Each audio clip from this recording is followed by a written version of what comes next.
Baik, terima kasih Mbak Lala dan Coach Getty. Selamat pagi teman-teman semuanya. Salam kenal gitu ya.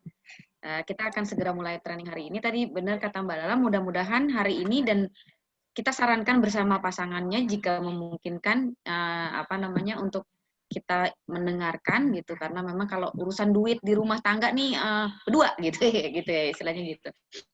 Nah, jadi mudah-mudahan bisa. Dan kemudian memang saya sangat harapkan besok ikut, karena tadi Mbak Lala bilang bahwa nanti ada prasyarat yang ini adalah prasyarat untuk mencairkan sebagian dana yang bisa dimulai untuk bisnis. Nah, kan modal bisnis dan itu sesinya besok gitu ya. Hari ini adalah ada sesi tentang dasar perencanaan keuangan dan kemudian bagaimana uh, pengelolaan dana pensiun seperti keuangan kita untuk mencapai titik yang kita inginkan dan kemudian bagaimana perencanaan investasi dan perencanaan bisnis itu besok. Jadi besok akan kita bahas sangat detail instrumen bisnis dan instrumen investasi dan kemudian keuangannya.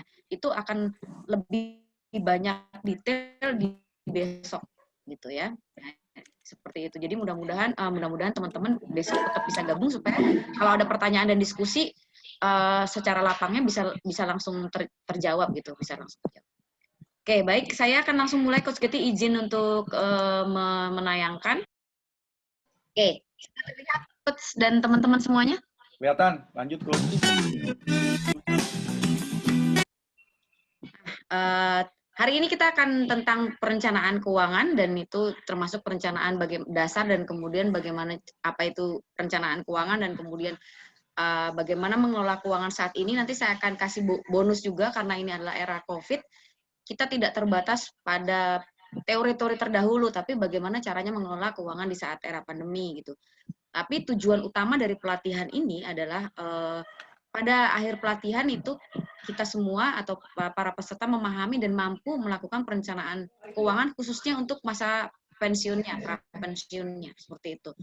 Nah, walaupun nanti dalam diskusi, teman-teman silahkan nanti kita berdiskusi bagaimana cara pengelolaan keuangan di saat era pandemi ini. Boleh-boleh aja. Bebas. Jadi kita waktunya sangat banyak, saya sangat senang. 3 jam ini cukup untuk kita berdiskusi gitu ya. Nah, agenda hari ini nih ya, bahwa kita akan pengen tahu apa sih makhluk bernama perencanaan keuangan itu gitu ya. Karena memang ini memang satu ilmu yang tidak diajarkan di di sekolah formal gitu ya. Jadi ini jadi masalah nasional. Terus kami berada di titik literasi keuangan nasional. Saya berada di titik keuangan nasional di OJK, di BI. Itu memang merupakan suatu kendala yang saat ini baru kita sadari karena memang dari berpuluh-puluh tahun yang lalu ini tidak dimasukkan dalam formal gitu ya, dalam edukasi formal sehingga terjadilah berbagai masalah keuangan di negara ini karena ketidaktahuan dalam merencanakan keuangan pribadi gitu ya. Jadi mereka jago banget ngurusin keuangan bisnis gitu, tapi begitu keuangan pribadinya babak belur gitu seperti itu. Nah, yang kedua hari ini kita akan berbicara bagaimana sih mengelola pensiun. Nah, itu ada dua. Jadi bagaimana mengelola pensiun uang yang sekaligus tunai gitu dan kemudian bagaimana mengelola yang kemudian yang kita sebut namanya anuitas atau bagaimana kalau seperti bulanan gitu. Jadi sama aja seperti itu. Nah, kita akan bahas semua. Jadi nanti teman-teman akan saya akan sharing bagaimana pengetahuan untuk sama-sama mengelola ketika dananya tersebut diterima dalam bentuk yang seperti apa. Jadi teman-teman udah bisa paham seperti itu. Nah, agenda besok yang tadi saya sampaikan adalah kita akan melihat kesehatan keuangan kita dan ini selalu sesi yang paling menarik gitu di teman-teman. Jadi bagaimana sih sesungguhnya kesehatan kita itu? Jadi kesehatan keuangan itu persis banget seperti kesehatan kita fisik gitu. Jadi bahkan kesehatan keuangan itu adalah sebuah cikal bakal bagaimana fisik kita lebih sehat sebenarnya gitu. Nah, tapi memang kebanyakan dari kita itu takut untuk melakukan medical check up. Nah, begitu pula dengan financial check up. Jadi memang financial check up juga banyak ditakuti oleh kita-kita ini. Dulu saya juga takut karena nggak tahu tujuannya gitu. Jadi mudah-mudahan dengan sekarang itu kita tahu bahwa tujuannya bukan untuk menyalahkan kita salah atau benar, tapi bagaimana solusinya jika memang ada yang harus kita perbaiki seperti itu. Nah, kemudian yang besok, ini juga penting sekali adalah perencanaan investasi dan bisnis. Nah, ini menjadi penting teman-teman, kenapa? Karena lucunya di era pandemi ini banyak orang bilang nggak punya duit gitu. Tapi ternyata itu survei membuktikan bahwa investasi bodong itu meningkat gitu. Jadi investasi yang ilegal itu justru meningkat karena orang itu sudah tidak rasional dalam berpikir soal uang. Akhirnya mereka menginginkan uang dalam waktu yang cepat dan banyak gitu, instan gitu. Sehingga banyak yang tergiur oleh investasi-investasi yang bodong tersebut gitu. Nah, besok kita akan mempelajari satu persatu setiap instrumen investasi, apa saja kegunaannya dan apa saja risiko-risikonya, sehingga teman-teman bisa paham bagaimana menempatkan dana-dana tersebut di masing-masing instrumen investasi.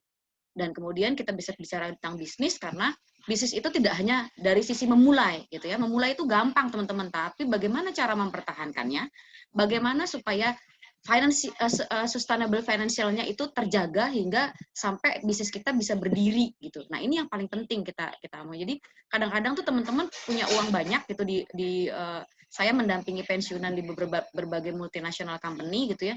Itu mereka gampang bikin yang miliaran gitu, tapi begitu 1 tahun udah hancur karena modalnya itu udah habis gitu. Nah, ini yang kita tidak inginkan. Besok kita akan bicara tentang bagaimana penempatan modal untuk modal bisnis. Itu seperti itu. Nah, tak kenal maka tak sayang gitu ya. Saya akan mengenalkan diri saya. Jadi saya Reni Kristiana Asuri gitu ya. Saat ini profesi saya adalah perencana keuangan Indonesia dari Financial Planning Standard Board. Jadi teman-teman saya perlu jelaskan masalah perencana keuangan karena kemarin ada kasus Joska gitu ya. Jadi teman-teman sekarang banyak orang berbicara tentang investasi, berbicara tentang bagaimana perencanaan keuangan. Nah, ini mudah-mudahan ada satu oleh-oleh yang saya berikan supaya teman-teman nanti bisa share juga kepada anak didik atau mahasiswa bahwa tidak semua orang boleh berbicara tentang investasi dan perencanaan keuangan sesungguhnya di Indonesia. Jadi kami itu profesinya diawasi oleh PPATK dan saat ini akan diawasi oleh OJK. Kenapa? Karena kita itu berhubungan dengan pengumpulan dana masyarakat atau investasi. Sehingga kita berbicara seperti ini harus bersertifikasi BNSP, seperti itu. Dan yang mengeluarkan satu-satunya sertifikasi BNSP dan juga Financial Planning Standard Board dari Denver, Amerika adalah namanya Financial Planning Standard Board Indonesia. Nah, itu namanya FPSB Indonesia. Teman-teman bisa cek di fpsbindonesia.net. Nah, kalau mau lihat apakah saya adalah termasuk di dalamnya, teman-teman bisa cek di dalam situ, dilihat di situ ada sekitar 12 ribuan CFP yang aktif gitu ya, berbicara yang boleh berbicara tentang perencana keuangan. Tapi dari 12.000 tersebut memang tidak semuanya aktif seperti kami yang independent financial planner. Rata-rata mereka berada di lembaga-lembaga insurance atau bank. Jadi teman-teman ketika ditawarkan sebuah investasi atau advice tentang perencanaan keuangan, teman-teman mohon cek dulu apakah dia memang betul-betul orang tersertifikasi secara benar. Karena kami ada kode etik. Jika tidak sesuai dengan kode etik, maka gelar kami dicabut. Ini gelarnya hanya gelar pinjaman dokternya, tuh CFP itu hanya pinjaman. Kalau kita macam-macam, maka itu dicabut. Seperti itu. Jadi inilah menjadi penting teman-teman supaya anak-anak muda, terutama murid-murid kita di mahasiswa itu percaya aja gitu dengan itu. Memang mereka jago gitu ya, tapi apakah mereka bersertifikasi? Akhirnya ujung-ujungnya mereka jualan dalam kondisi yang tidak bertanggung jawab ketika dana tersebut sudah terkumpul. Nah, ini yang bahaya sekali. Itu sebagian dari sharing saya sebagai seorang perencana keuangan gitu ya. Dan saya di bawah timnya Coach GT adalah seorang business coach gitu. Jadi makanya karena saya juga sangat fokus di bisnis, sangat fokus di keuangannya, maka saya memang adalah seorang financial and business coach gitu. Jadi memang di UKM concern terhadap finansialnya. Seperti itu, dan saat ini memang bersama OJK, BI, Dirjen Pajak dan banyak lembaga pemerintah lainnya kami mendampingi UKM di bawah binaan mereka. Seperti itu. Khususnya saya di bagian keuangannya. Dan saat ini sedang meneruskan karena saya juga fokus kepada syariah. Jadi saya setiap bulan itu mengajar teman-teman dari insurance, dari bank juga, itu semuanya tidak hanya syariah, justru yang banyak adalah 90% adalah yang teman-teman dari yang non-muslim dan non-syariah belajar tentang syariah karena mereka memiliki produk-produk syariah. Itu 1 bulan itu sekitar 1 minggu sekitar ada 2 kelas gitu ya dari seluruh Indonesia karena kami mengajarkan apa itu tentang syariah dan bagaimana perkembangannya di dunia dan di Indonesia. Seperti itu. Nah, saya sedang meneruskan tentang ekonomi Islam itu sendiri di UIN Syarif Hidayatullah, gitu ya, mulai dari tahun ini. Mohon doanya dari teman-teman semua untuk diberikan kemudahan. Ternyata ini teman-teman kalau yang sudah duluan doktor nih, senior-senior saya, ternyata saya jet lag juga nih, gitu ya. Ternyata nggak semudah seperti yang saya bayangkan, gitu ya. Jadi nanti mohon sharingnya, gitu ya. Oke, baik teman-teman semuanya. Nah, ini dia. Jadi saya pernah tentang bagaimana tentang buku nih. Pada saat itu saya dalam kondisi yang kena hutang parah, gitu ya. Jadi saya berangkat dari sebuah pengalaman, memang menjadi seorang financial planner, sehingga saya pengalamannya dulu gitu kena hutang dan kemudian bagaimana sehatnya. Kemudian saya ambil teorinya seperti itu. Jadi sehingga itu menjadi satu hal yang bisa saya padukan antara pengalaman dan teori seperti itu. Ini saya mengambil bisnis coaching dari Coach Getty gitu ya di Smart Business Coaching Firm, kemudian CFP dari Financial Planning Standard Board, dan kemudian Magister Ekonomi Syariah, dan kemudian saya meneruskan sekarang di UIN Syarif Hidayatullah Jakarta. Seperti itu. Nah, ini perusahaan-perusahaan yang pernah saya tangani, memang di Exxon, kemudian di Freeport Indonesia, Star Energy, itu memang one-on-one bentuknya. Jadi seperti ini, 3 jam seperti ini, kemudian jam 1 sudah mulai one-on-one. Jadi satu orang tuh dapat sekitar 1,5 sampai 2 jam untuk keuangannya. Nah, besok itu kita akan lakukan berbarengan grup. Jadi itu besok 3 jam kita boleh berdiskusi tentang hasil, tentang check up-nya, seperti itu. Nah, ini dia sektor pemerintahan yang masih saat ini kita bergabung gitu, dan ini sektor yang kami dampingi gitu ya, ada one on one juga di bawah di bawah bimbingan Coach Getty juga. Dan ini adalah Purna Bakti, jadi memang saya concern sekali di Purna Bakti sampai saat ini masih mendampingi beberapa perusahaan ini gitu ya. Jadi memang termasuk BINUS gitu. Dan kemudian literasi keuangan, saya masuk timnya sebagai Pokja literasi keuangan di edukasi dan perlindungan konsumen divisinya di OJK. Dan itu yang saya bilang sampai saat ini saya seminggu bisa 3 kali kelas gitu untuk keliling Indonesia gitu ya. Karena memang karena banyak banget masalah-masalah keuangan yang timbul, apalagi di masa era pandemi ini di masyarakat Indonesia. Jadi dari mulai kelas paling bawah di petani, besok ini tanggal 20 saya berada di pasar. Jadi kelas saya ada di pasar di Jawa Timur gitu ya, bersama Gubernur Jawa Timur.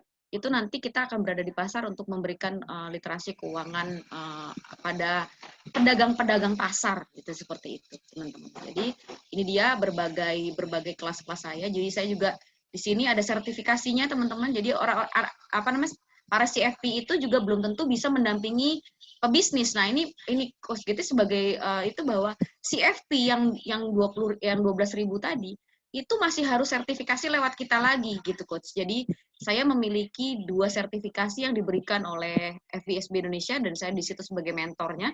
Itu adalah tentang bagaimana pendampingan keuangan bisnis dan kemudian bagaimana menjadi seorang qualified financial educator, karena seorang CFP belum tentu bisa mengajar juga seperti itu. Jadi itu ada sertifikasinya lagi gitu teman-teman setelah CFP.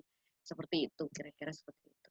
Nah, ini selain saya mendampingi, saya juga seorang pebisnis juga, UKM juga. Jadi saya 20 tahun sebagai seorang UKM gitu. Jadi sehingga pernah jatuh bangun juga bagaimana sih salah mengelola modal, kemudian banyak hutang, kemudian udah jungkir balik lah gitu ya, sama dengan Coach Getty juga seperti itu, kita pernah punya pengalaman. Dan sekarang saat ini yang alhamdulillah itu adalah Sawung Bambriung, dan alhamdulillah masih bisa bertahan dengan baik, bahkan di era pandemi waktu awal sempat nyungsep juga tuh 3 bulan pertama nih Coach Getty dan teman-teman semua. Jadi sempat nyungsep baik perusahaan trainingnya maupun restorannya gitu. Tapi alhamdulillah ketika Juni itu mulai benar-benar pulih, dan bahkan sekarang gajinya karyawan kita udah full gitu, alhamdulillah gitu. Jadi tidak ada kendala sama sekali ketika kita berpikir positif gitu. Dan kemudian kita tetap beraktivitas di era pandemi.